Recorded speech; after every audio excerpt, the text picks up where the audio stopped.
Work-Based Learning Practitioner of the Year, Chris Hughes. Chris Hughes was a retail manager for 20 years before moving into training.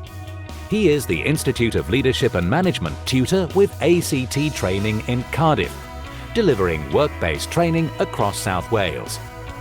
Chris, 54, who lives near Blackwood, is also very keen on using technology, encouraging learners to use their phones and tablet computers. He holds a Level 5 diploma in Leadership and Management and has started the Level 5 diploma in Coaching and Mentoring. Louisa Gregory. Cardiff's Louisa Gregory has been nominated for her energy, enthusiasm and creative approach to learning.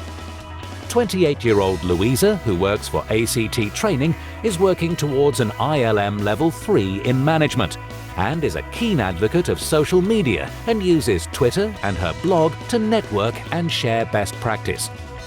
She encourages young people to use technology, and some of her learners have created an animated video of the importance of communication for employment. Stephen Manning. Steve Manning, 53, from Llantwit Major, works for Colega Cymoedd as an engineering assessor, supporting over 40 apprentices across British Airways and Arriva trains. He joined the college in Ystrad Mynach in October 2013. Then, the following July, had to go through major surgery, followed by months of chemotherapy. Steve put into place processes to support his learners, insisting that he would coordinate their learning remotely, and is now well and back at work. Sue Jeffries.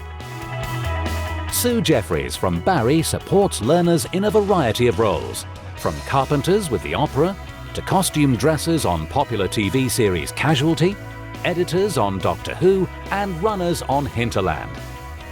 Sue joined Cyfle in 2013 after over 30 years of working in the media, and is chief executive of the training company with centres in Carnarvon and Cardiff. As well as training apprentices, the company also recruits apprentices as part of its team.